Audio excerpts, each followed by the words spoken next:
Because anybody that is attacking Obi like Reno Omokri, like Adeyonju, Showore, for me, they are in a way working for APC. Because the recipient of that war, the recipient of that unnecessary attack on Peter Obi, the direct recipient, the number one beneficiary is APC. Because Obi is the snare of APC. So, the enemy of my enemy is my friend. So, the enemy of APC is Peter Obi.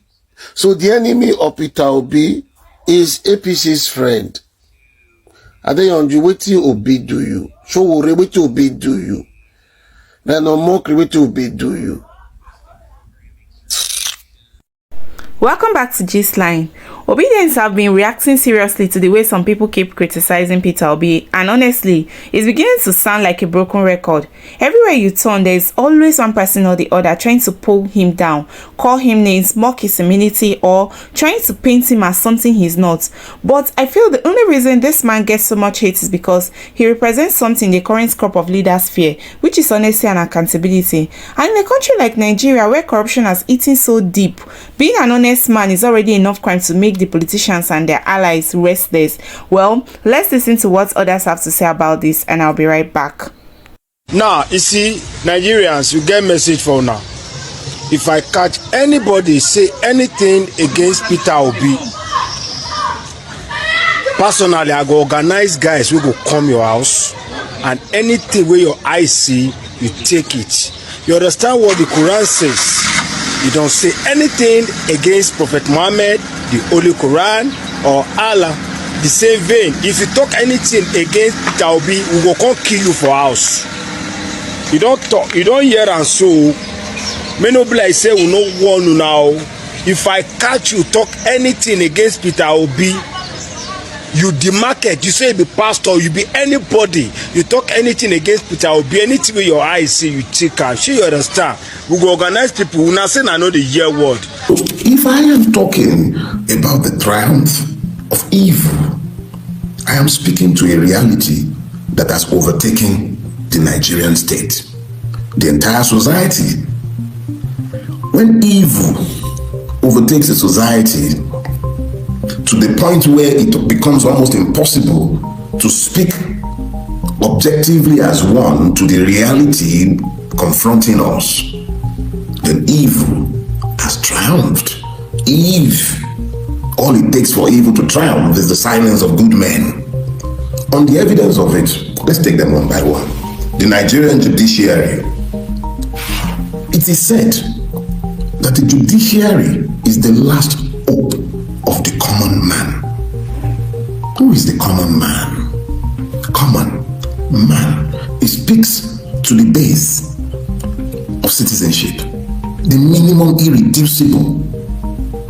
So, the judiciary is the last hope of the common man. The last hope. It means that if the common man cannot find hope in the judiciary, his situation has become hopeless. That is what that says. The judiciary is the last hope of the common man. There are very few Nigerians alive or dead better qualified to speak about Nigeria than Olusegun Obasanjo. I've had multiple disagreements. I find very little to agree with him.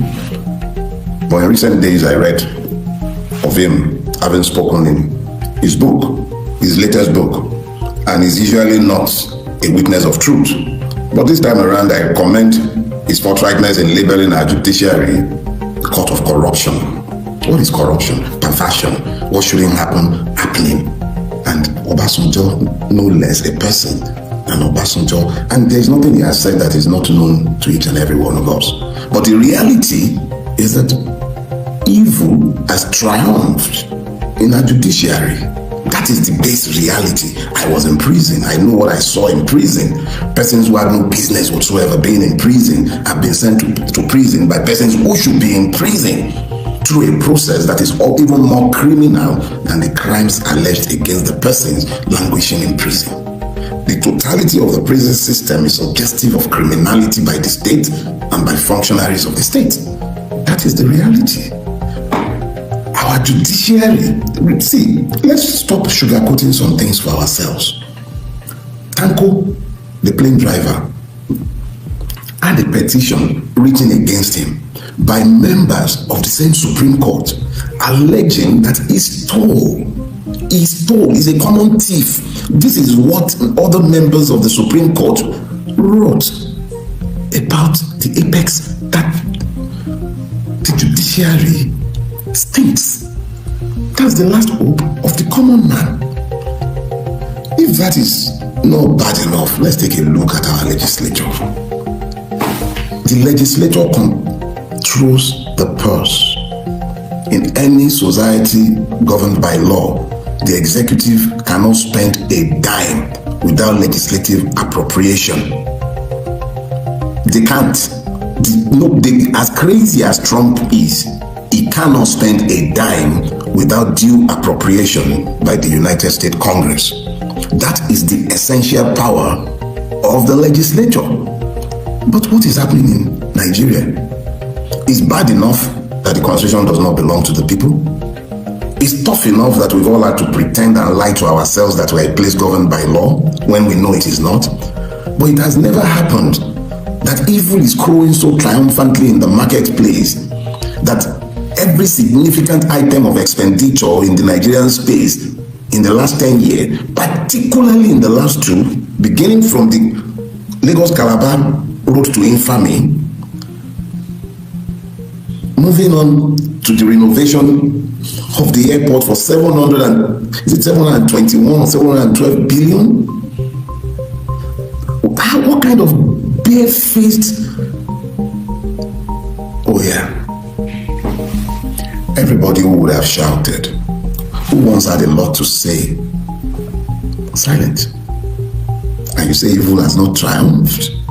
What stilled the tongues that once whacked against evil in this country? How have we come to a point where it does not matter what the president does with the public purse? Lagos Calabar, like 4 billion per kilometer. The road is already failing, no competitive bidding, no bidding of any sort, no tender, no appropriation, just announcement. Airport, the same thing. What is going on? And we say evil has not triumphed. Look, in a classic case of corrupt states, you find a legislature that is malleable enough to make stupid laws that serves nobody's interest but those of the narrow interest of the ruiners.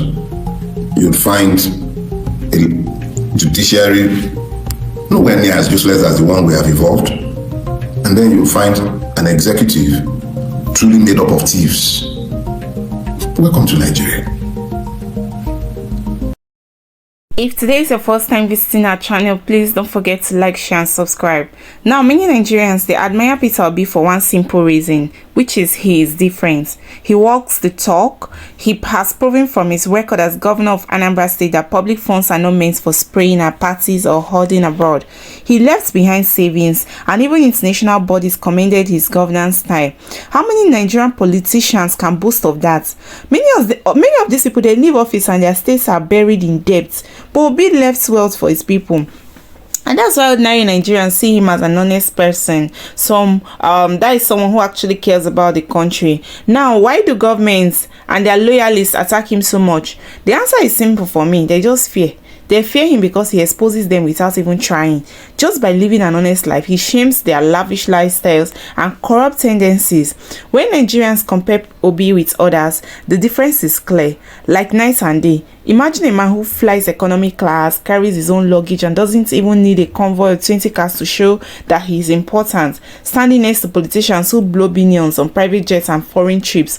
Of course, what do you expect? These people will definitely hate him now, and that's because they know what they are doing. Some of the loudest critics of Obi are people who benefit from Tinubu's government. They know if someone like Peter Obi ever comes to power, their free money and connections will dry up. And that's why they use the media to twist his words, call him names, and label him with all sorts of propaganda. But Nigerians are not stupid. We see through the noise. We know that the hate Peter Obi gets is not just ordinary. It's manufactured fear from people who can't stand change. And another thing is this: Nigerians are tired of recycled leaders. We've had decades of the same old faces promising the same old lies. Yet things keep getting worse. Obi came with a fresh style, talking about data, numbers, and even real solutions. He didn't play politics the usual way. He spoke directly to the people, and he made young Nigerians feel like their voices matters. And that's what we want. That alone is something that can actually shook the system. And suddenly, youths who never cared about elections were tripping out to register for PVCs, as we saw in the last election. And the so-called big men saw this and they started panicking. So what do you expect? How can one man, without throwing money around, inspire so much love and loyalty? It's something they can't understand, and because they don't understand it, they try to attack him. So let's not forget how during the last election, Obi's name was on everyone's lips. Whether you like him or not, you couldn't deny his impact. And for the first time, the usual two-party dominance was shaking. Even those who doubted him had to admit that Obi was changing the conversation in Nigeria. Until today, his presence still troubles the establishment. That's why you see government figures and even so-called influencers wasting their energy dragging him online. If Obi was really irrelevant, why do you think they will even talk about him? That's it. And Nigerians that defend Peter Obi are not just doing it because he's a saint or because he's perfect. Nobody is perfect, we all know that. I think they support him because in a country that is drowning in lies, Obi has managed to stand out as a symbol of honesty and hope. He's not afraid to admit mistakes. He's not ashamed to live modestly. And most importantly, he respects the intelligence of Nigerians by speaking facts. He speaks facts, not empty promises, and that alone is worth defending. And at the end of the day, people can insult Peter Obi from morning to night, but they can't erase the fact that he has set a standard. He has shown that you don't need to loot to be relevant. He has shown that politicians or policies can be clean, and whether the government likes it or not, Nigerians will continue to see him as a mirror of what leadership should look like. And that's why the criticism, it doesn't stick. The more they insult him, the more people realize he's the kind of leader Nigeria truly needs. So all the haters are busy throwing shades at Peter Obi. Nigerians are watching. Every lie, every insult, every smear campaign only makes him and his honesty shine brighter. And to the ordinary citizens that still believe in a better Nigeria,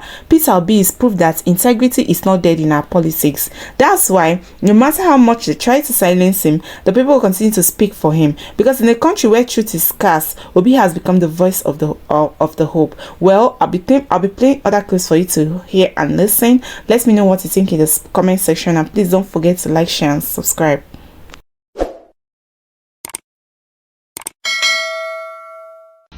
When you compare the likes of politicians we have in Nigeria, any politician, career politician, or any Nigerian speaking ill of His Excellency Mr. Gregory Peter Obi, anyone that speaks against him, check very well. Such a person has very terrible personality, bad intention. Such a person must have been compromised, because this Peter Obi is a man that did his best during his time as governor, never took salary, never took any form of gratification, up till now does not accept or enjoy or take pension, only going about helping people, encouraging educationists and educational institutions, and somebody going about criticizing him. Check very, very well. Such a person is either enjoying the status quo or benefiting from the status quo, or intends to benefit from the status quo. That is all I want to say. That anyone intentionally speaking against, condemning, trying to immobilize or taint the proven image of Peter Obi, such a person, I must say, is an enemy of the youths of Nigeria. Such a person should be held accountable. Such a person is an enemy of development of Nigeria. If you thought it was bad enough looking at the legislators, where it appears that the basis of appointment to office is to be criminally minded, then go look at the executive. And I'm not only speaking to the one sat in Aso Rock. Look across the length and breadth of Nigeria, and what do you find? Criminals sat in office who have no business being in those kind of offices, but deified and constantly applauded, even as the morals of the society has been completely turned on its head and destroyed. Public morality? I'm nobody's moral agent. For that, you go to your churches and mosques to hear them tell you about morality. But I am all about what happens to the fabric of the society that we have built. Look all around you. Look all around you and talk to the morality of the society that we have built. Prostitution. And yeah, it's prostitution. It's not gotten 2K. Oh yeah, drug abuse. Name it. Everything, everywhere you turn. I'm not talking about a society that has deviance. I'm talking about a society of deviance. Public morality has disappeared because nobody speaks to morality anymore. As long as you have money, everything is fine. And you are not accepting of the fact that evil has triumphed in the society. Let's look at our educational system. An educational system, to be functional, must address the need of the people. We're graduating engineers who can't build roads, because everywhere you look, where there are road construction jobs going on in Nigeria, what you have, Chinese, Lebanese, foreign nationals of any type is fine, just not Nigerians. And if you think it's about them not giving opportunities to Nigerians, have you been on construction sites? All the artisans, they come from the Francophone countries. The ones we have here, barely literate, poorly trained, horrible attitude, incredibly lazy, perfect reflection of the society that we have built. Everybody in the construction industry would rather go to the Francophone countries to go get, because we stopped training people in the informal trades, we stopped training people in the technical trades, we stopped the apprenticeship system, we've destroyed the entire educational system. It's completely unfit for purpose. We're graduating idiots, people who can't even think for themselves. We clap when they speak of universities where dress codes are prescribed. We clap and applaud when they speak of universities with all kinds of strict regimes of rules. We're talking about a university. That is the point where the human mind is meant to reign unfettered. But what has happened to us?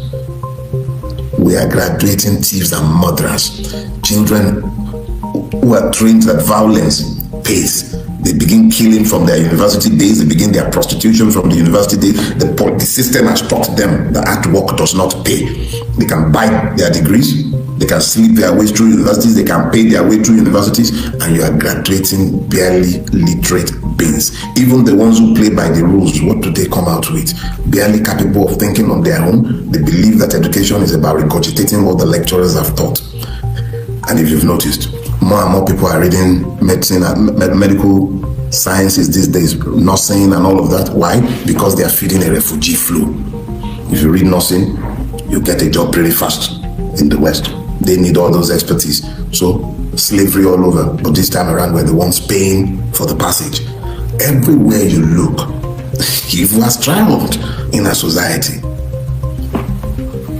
Those who cannot afford passports are the ones applauding the change.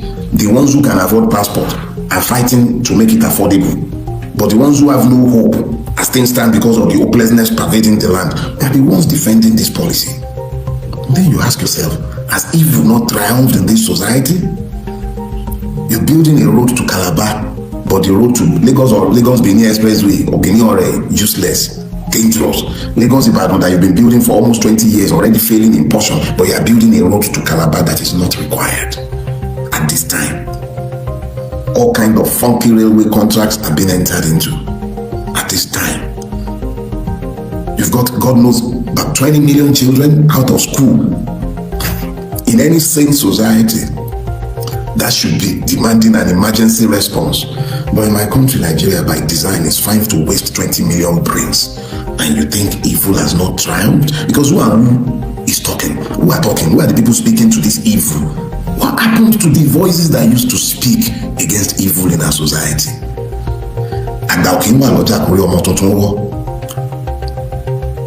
That is what they say.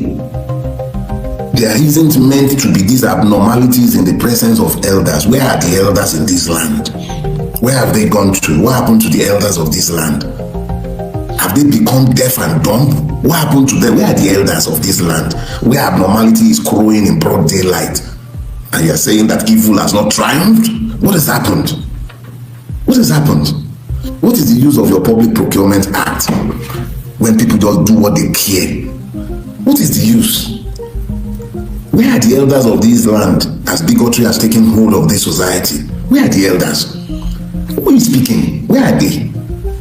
Is it that all the elders of this land have become as agbayas, useless, good for nothing? If you are above 70 in this land and you have found the grace to be silent in the face of this evil, you are an agbaya. End of story.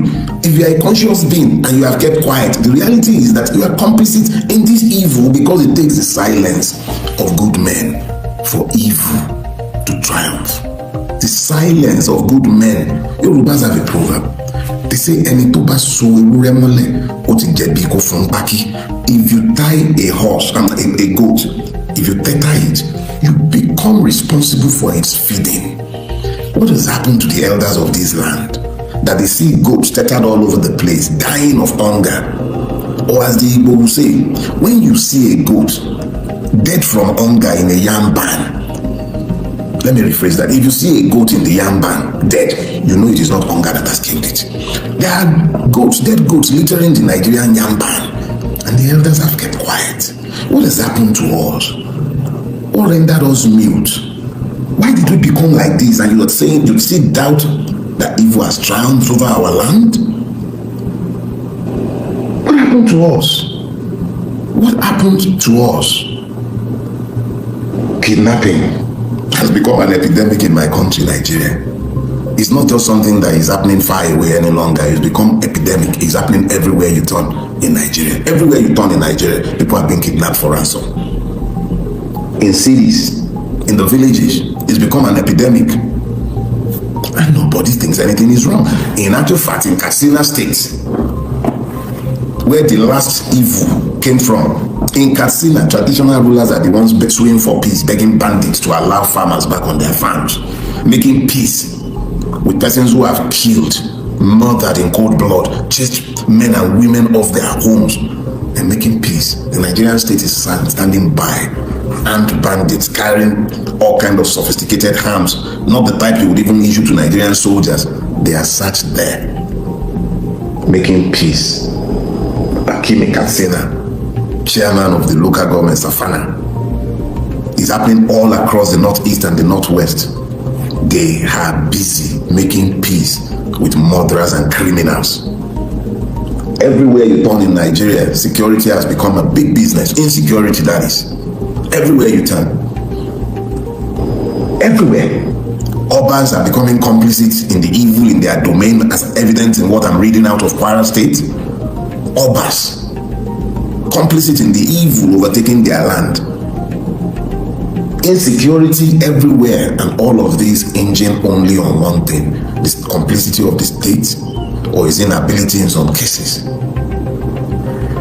You would think that since we are in a democracy, we should be able to right whatever we believe wrong. We do not have a democracy. Yes, we have elections, quote and unquote, but it's anything but a democracy. And you can always count on the judiciary to complete the work that will be started by the Mahmoud Yakubus of this world.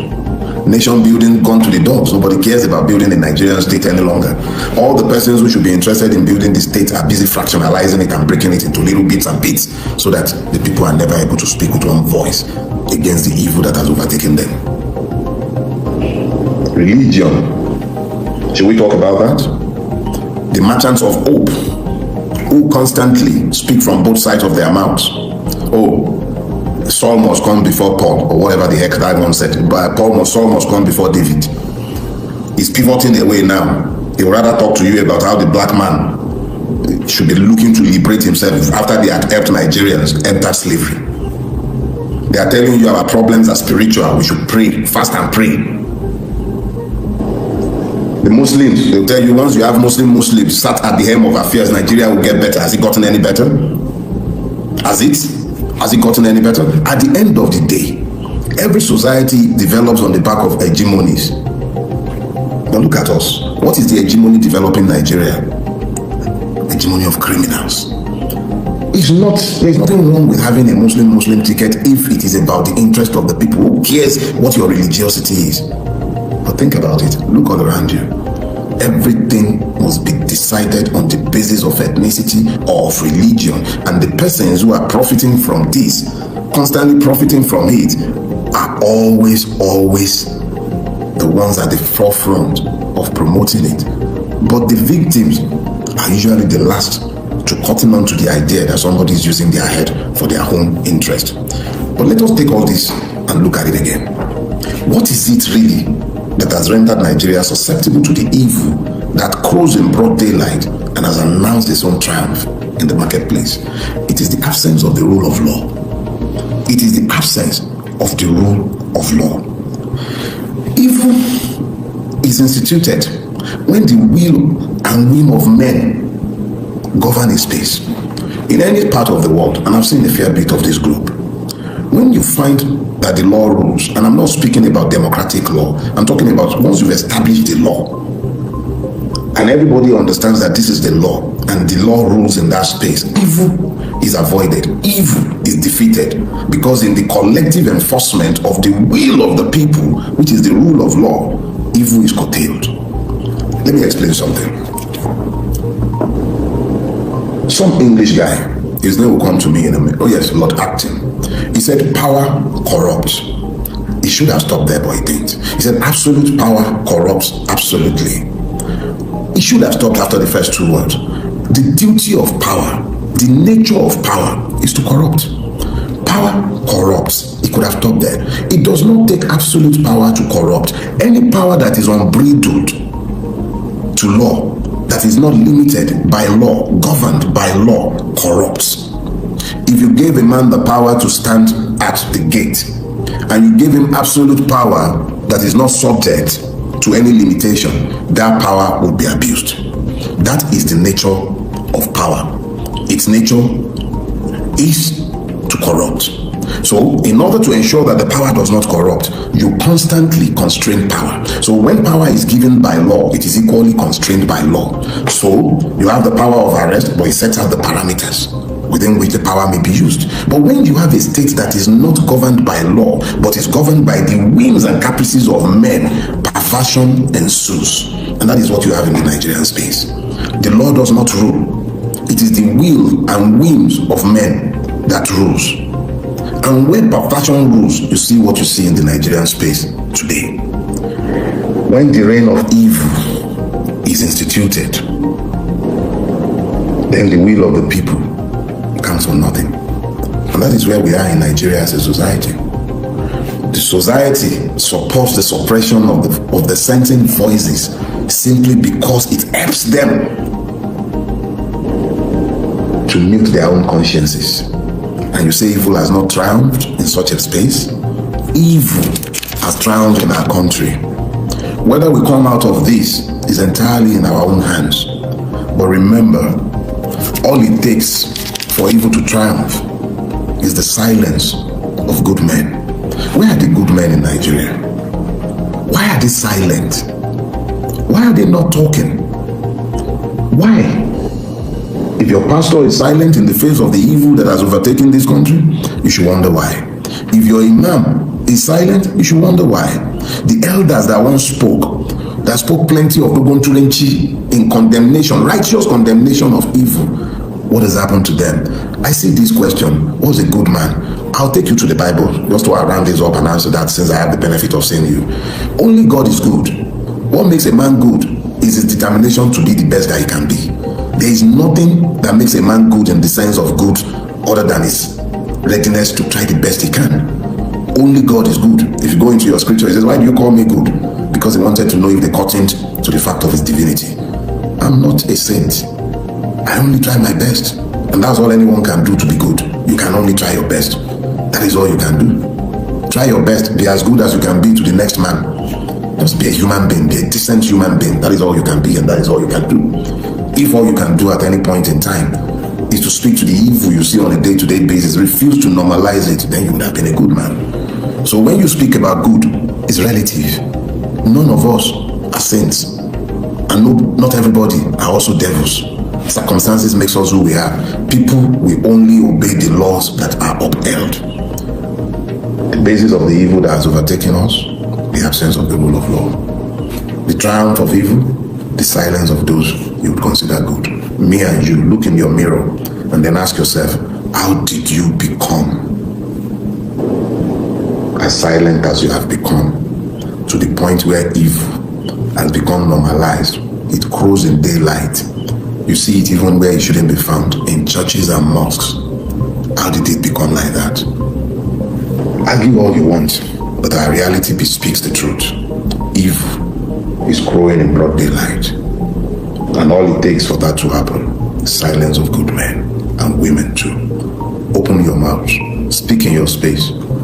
But even as I come to the end of today's sermon, I must be quick to remind you that even while silence is not an option, an agree is not a governing alternative, we must as a people begin to organize ourselves around issues.